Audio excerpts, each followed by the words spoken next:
This is Steven, but we're gonna call him number 7. He's currently locked in a box with nails covering the walls that are slowly closing in on him. This sounds like a horror movie or something, but in fact, 7 is one of several contestants competing for $50,000 on the absolutely real and totally unhinged reality show Solitary. You must understand, in Solitary, there are no alliances. There are no vote-offs.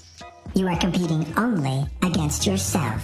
The objective is to spend a week and a half in a tiny room with no human contact and submit yourself to a series of physically and psychologically painful challenges, many of which are very close to being legitimate torture, like spinning in a chair hundreds of times until you vomit, or lying on a bed of nails for hours. There are a lot of ethically questionable reality shows out there, but while watching Solitary, I found myself asking over and over, how is this legal? Hi, I'm T1J. Follow me. And I guess if you can get people to sign a waiver, you can do whatever you want. Solitary aired in 2006 on the now discontinued Fox reality channel. At that time, reality TV was all the rage, and they greenlit just about everything, including this absolutely sadistic show. The premise of the show is that a sarcastic AI called Val wants to test the mental and physical limits of a group of 9 test subjects. Listen carefully. My name is Val. The pod you are in has been designed for total isolation. Do you get it? Val? It rhymes with Hal. I'm sorry, Dave. Val is basically like if a discount version of GLaDOS and a discount version of Jigsaw had a baby. Of course, it's an actor and not really an AI, and the pitched up computerized voice sounds pretty stupid. My role is to observe, to discover what makes them strong and what makes them weak. It gets better after season 1. My name is Val. But for this video, we're only going to cover the first season because they're all pretty much the same. As you can see, you are in a pod with a number.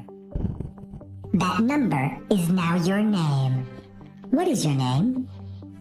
1, 2, number 3, number 4, 5, 6, number 7, 8, 9. Because solitary confinement isn't enough. You must also be stripped of your identity for some reason. And they're all required to live in a small pod until the game is over, having no contact with each other or anyone else for that matter. In Solitary, I am your only companion. In Solitary, I am your only friend. They get very limited food and sleep. They have to ask Val for permission to use the bathroom, and they have no control over the temperature, which was usually uncomfortably cold. These thin blankets will quickly become ineffective as I continue to lower the temperature. The challenges of the show are separated into what Val calls tests and treatments. The tests are usually preliminary mental challenges that range from being kind of difficult to nearly impossible. There are things like watching a disturbing movie over and over and having to memorize the details, or trying to accurately count hundreds of rubber balls in the dark. On most episodes, if you do better than everyone else on the tests, you get to avoid the treatments, which you really want to do because the treatments are insane. After depriving them of sleep for days, I began the first treatment. Waking them at random intervals with a jarring alarm. The only way to get any sleep was to memorize and enter a numeric code that grew longer and longer.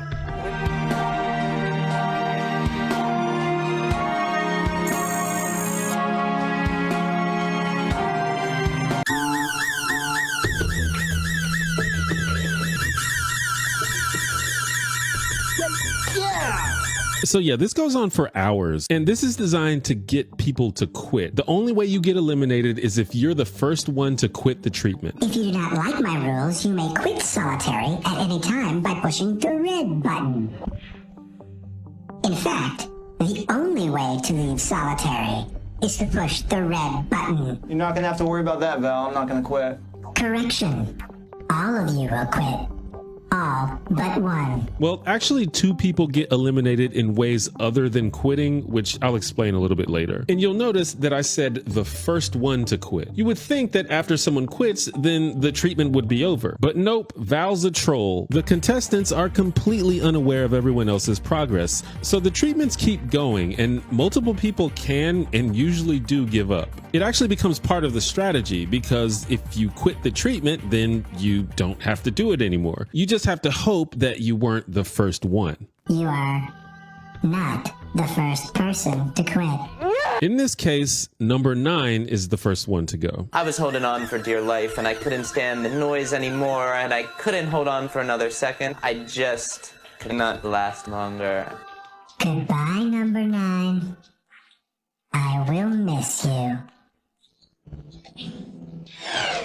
In between the challenges, Val usually kind of interrogates the contestants so the audience can get to know them a little better. Like our friend number 7 is a devout Christian. I was definitely lost in my life, not having confidence. It wasn't until I became a Christian that I felt I could lead and go out and just do things. Number 2 has an autistic daughter at home. My youngest daughter has autism, and I'm here because I want to prove to my daughters that if you set your mind to something, you can make anything happen. Number 5 is a Buddhist who is very bitter about his recent divorce. I got caught up in the whole wannabe perfect husband, perfect significant other, white picket fence. It almost happened, but it didn't happen. And number 3 is literally only there because she wants to leverage this into a career in Hollywood. Your personal profile indicates that you have come here seeking fame. And I'd love to be in movies and do magazines and stuff like that. I'd love that. Honestly, the awkward way this and other things number 3 says is edited makes me think that this isn't really her motivation and just something the producers came up with later. But that's the story that was told, so that's what we'll go with. Remember, kids, nothing is real. Number 6 is this super cocky dude bro who's kind of obnoxious. It's early on in the game, and I wanted to prove a point that I could take them all down. But he actually performed the best in the first treatment, so he's doing pretty good so far. We have only had one treatment. And that winner was... Let me hear it. Pride goeth before the fall. So now we're on to the next treatment. I know you're all still very tired, which is why you will take your next treatment lying down.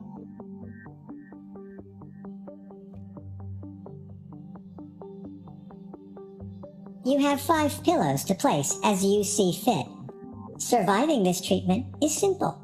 Once you lie down on your bed, do not get up until I announce that the treatment is over. Now, when I was a kid, I learned from Beekman that lying on a bed of nails isn't all that dangerous. Well, that's crazy talk, Beekman. Lying on a bed of nails will turn you into Swiss cheese. Yeah, baloney. It can be done. It's all about force and pressure.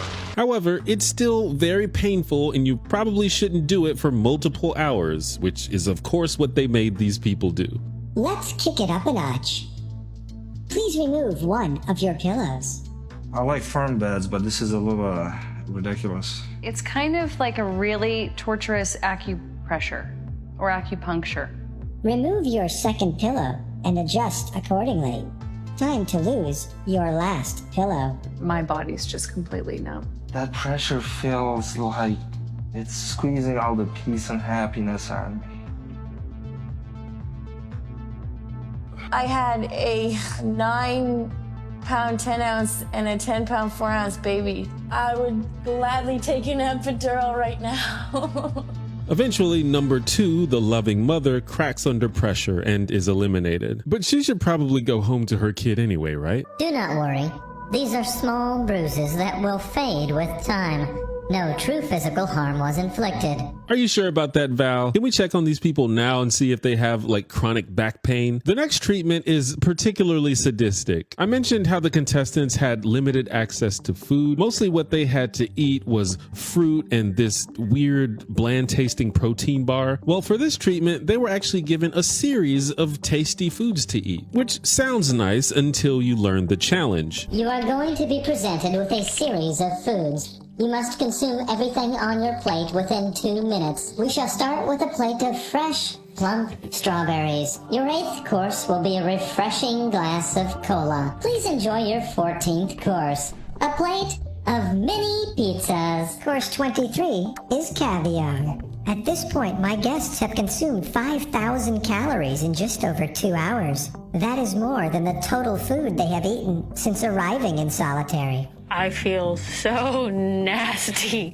A little nausea, slightly bloated. I feel very ill. I swallowed my own puke. And this is also when Val reveals another way besides quitting that you can be eliminated from the competition. If you vomit at any time, your body will have quit for you. Therefore, you will have quit.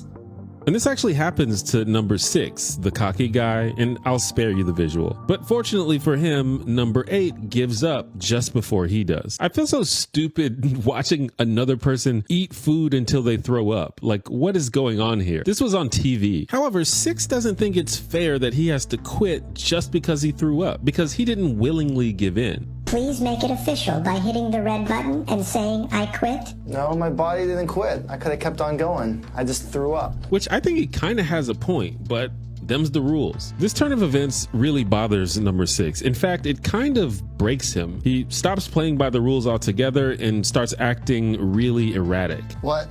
Please put your bucket in the meal slot. Who knows? I might need it for a bathroom. Defecating in your pod would require me to expel you from solitary. Well, bring someone in to remove it for me. Number 6. But you didn't know I could write backwards, huh? Please put your crayons in the meal slot so we may begin the treatment. I think he maybe started to realize how insane this whole thing is, or maybe the actual solitary confinement is getting to him. You know, that thing that's scientifically proven to mess people up mentally? It's probably that. Hey, Val, this show is no longer a challenge for me, so you can have someone meet me in the gray room, bring my stuff, drive me back to my pickup point. And just like that, number 6 demonstrates yet another way that you can be eliminated from this show, literally just walking out. By leaving his room without my permission, number 6 has violated the rules and has eliminated himself from solitary. I feel like they were running out of ideas for the next treatment. They literally made the contestants spin around in an office chair hundreds of times. That was the whole thing. And this time we actually see someone get the rare vomit elimination. Number 4's body couldn't handle all the revolutions and he had to go home. Number 4 was actually one of the 2 people I was rooting for. He's like this soft-spoken, mysterious dude from Romania that I really feel like he's seen some shit.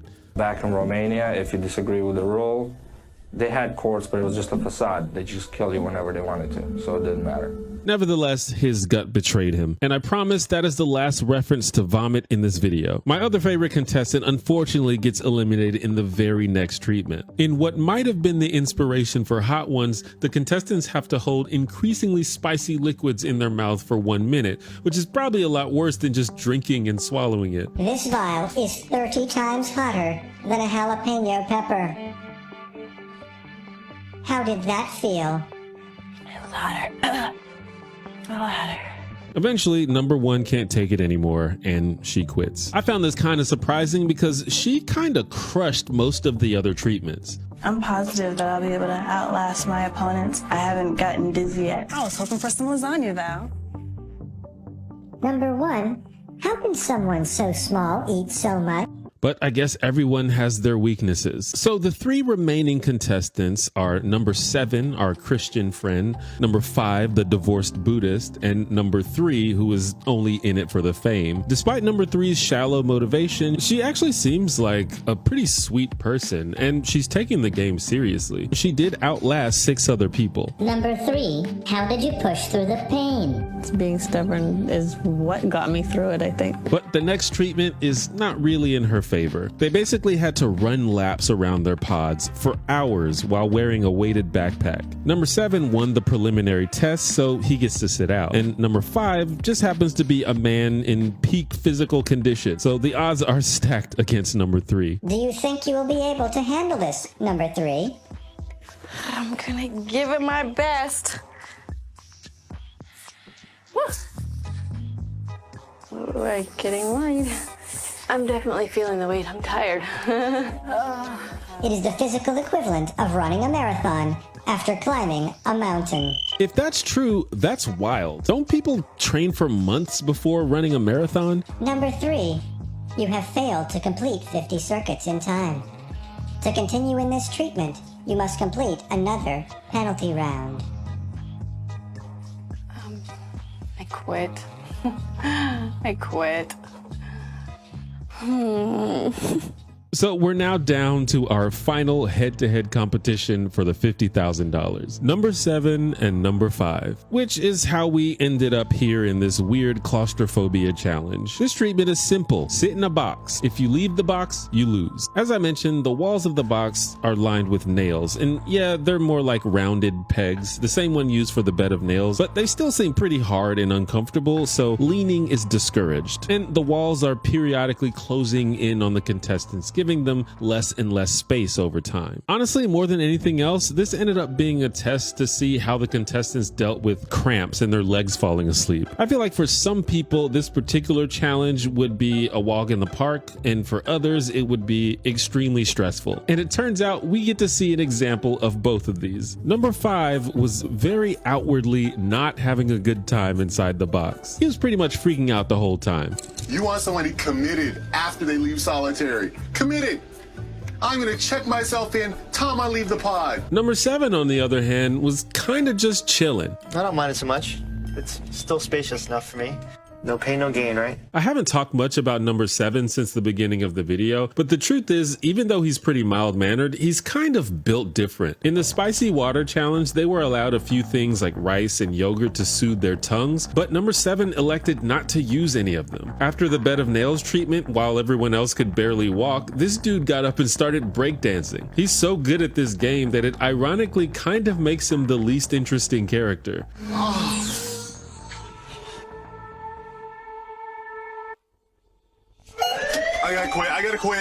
I gotta quit. They don't actually tell us how long they were in the box, which makes me think that it wasn't that long and that they thought telling us the time wouldn't sound that impressive. I bet they expected the contestants to spend like a full day in the box, but number 5 caved after only a couple of hours, so they had to edit it to make it look like it was a super long time. Anyway, we have our $50,000 winner, number 7. Who are you looking at? The winner of solitary for the first time. You are correct. Yes! Congratulations, number 7. You are the winner of solitary. Can I go home now? The most important thing I'm taking away from solitary is that with faith in God, all things are possible. Is it cheating if you have God helping you? Anyway, that's pretty much it. I haven't seen many people talking about this show, so I just wanted to let you know that this is a real thing that happened. This show is absolutely unhinged, but as usual with this bottom of the barrel reality TV, I just could not look away. If you like this video, please subscribe.